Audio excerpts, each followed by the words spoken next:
qu'ils me prêtent leur force.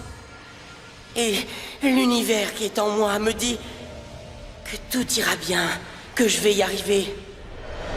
Et que je sauverai tous mes amis.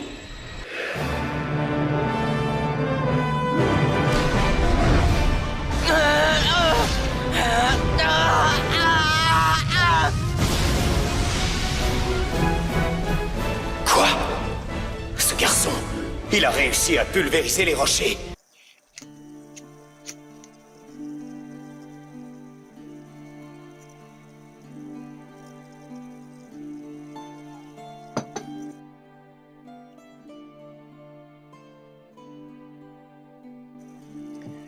Cette vidéo sera un peu plus longue que la précédente, pour la simple et bonne raison que là j'ai un vrai sujet à aborder, pas juste une introduction, qui est le sujet de l'Akasha, d'où le nom de la chaîne.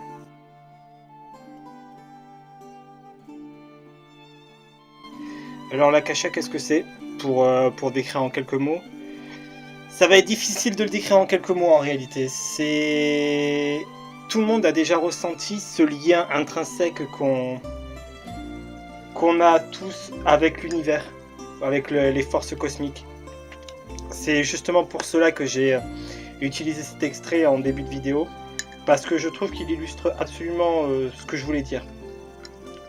Ce terme, en fait, c'est un terme sanskrit qui veut dire le son de l'univers, si je ne me trompe pas. Après, ma science n'est pas exacte non plus, et mes connaissances sont partielles, comme j'ai dit.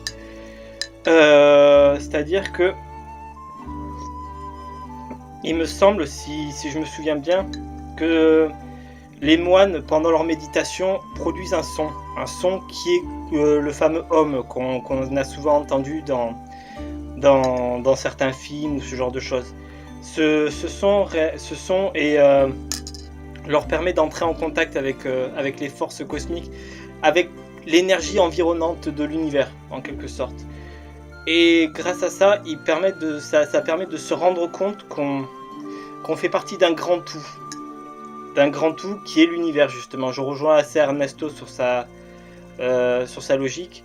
On fait partie d'un grand tout universel, c'est-à-dire que on appartient tous à l'univers et on est tous une part de cet univers. Et en soi, on a tous une part, quelque part de divinité en nous, qui est profondément ancrée, mais qu'on peut accéder à l'aide de méditation et aussi de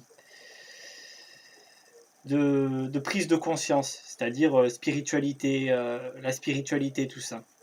C'est-à-dire que à un certain moment de notre vie, on va juste réaliser que on a évolué.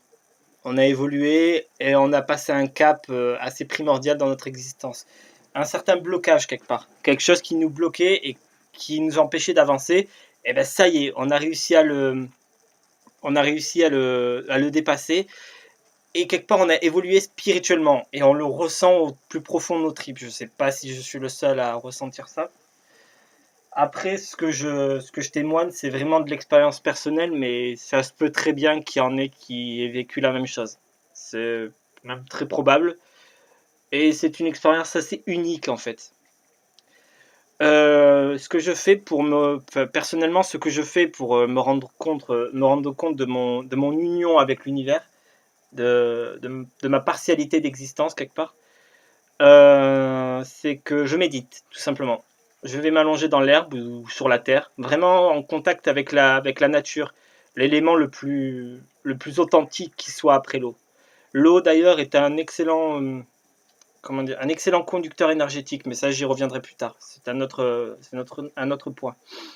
Je m'allonge ou je m'assois, peu importe. C'est vrai qu'être allongé c'est quand même mieux. Et avec mes mains, je place mes mains en forme d'œuf, comme si je recueillais un œuf. Cet œuf, en fait, c'est le cœur de ton esprit, de ton existence. Je me représente cet œuf, en fait, au plus profond de moi, qui vient se recueillir sur mes mains. Je ferme les yeux et je fais le vide complet. J'essaye en tout cas de faire le vide complet dans ma tête.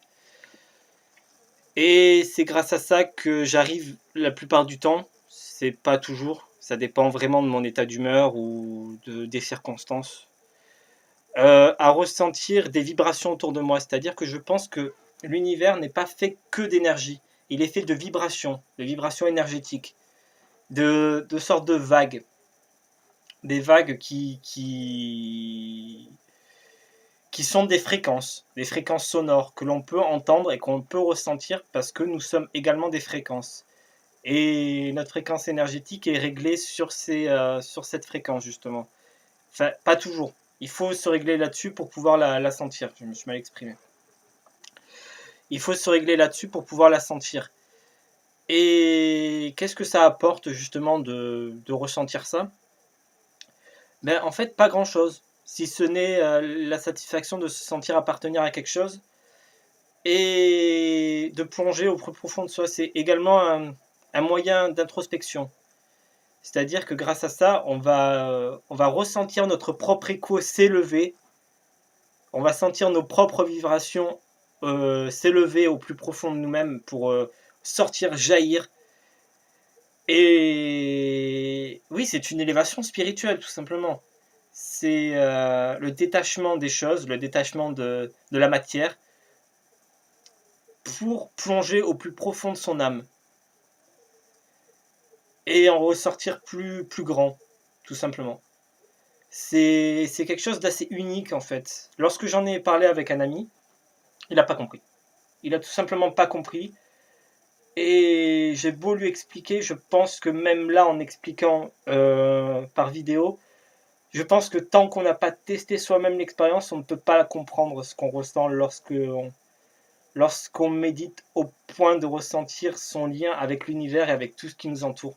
C'est-à-dire que lorsqu'on médite de cette manière-là, on ne ressent pas juste les vibrations autour de nous, on ressent aussi notre être s'élever et s'étendre, c'est-à-dire notre conscience devient plus grande. On peut ressentir des choses qui nous dépassent, je ne donnerai pas d'exemple, des choses qui nous dépassent, des choses qu'on n'avait pas perçues avant, des choses que, de notre point de vue en tant qu'être humain, entre guillemets, on ne peut pas percevoir et qui là nous sont accessibles de par notre extension. C'est vraiment, le terme extension est très important. C'est-à-dire que on va imaginer que notre esprit fasse une taille bien spécifique. C'est-à-dire, je sais pas, voilà, elle fait la taille de ce briquet, tout simplement.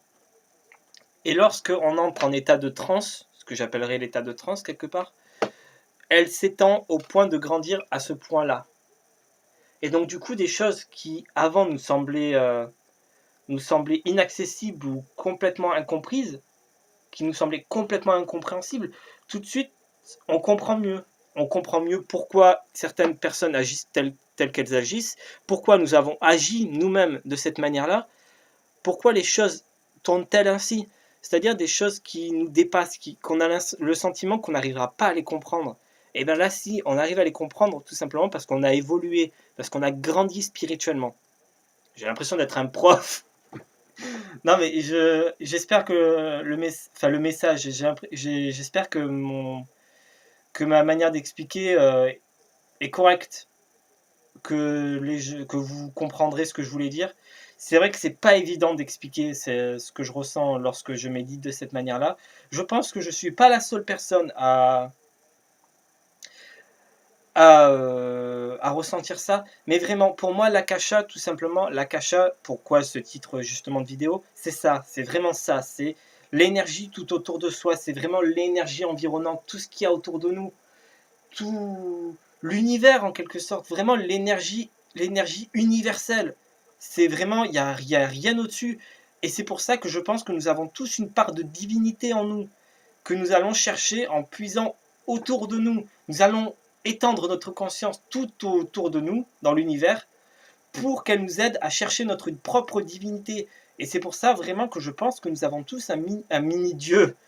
Je pense que nous avons tous un dieu en nous, qui nous parle, qui nous murmure. La voix qu'on entend dans nos têtes, quand cette conscience qu'on a, qu'on écoute parfois, qu'on décide de ne pas écouter, pour moi, c'est vraiment ça, c'est la divinité qui nous parle, qu'on choisit de ne pas écouter, qu'on choisit d'écouter, cet instinct, vraiment cette intuition qu'on a de de se dire « Ah, il va se passer ça, ah, je devrais pas faire ça, peut-être que c'est une mauvaise idée ». C'est ça, c'est vraiment, pour moi, c'est ça, c'est une divinité propre que nous avons tous au fond de nous, qu'il suffit de cultiver, de faire grandir, de laisser mûrir.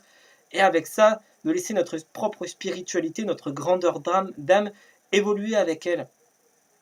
Et ça, c'est vraiment pas facile au quotidien parce que nous sommes tous rattachés à cette espèce de matérialisme des choses, cet attachement aux choses, aux personnes. C'est en ça que même notre ego quelque part, c'est en ça que le Bouddha a été grand.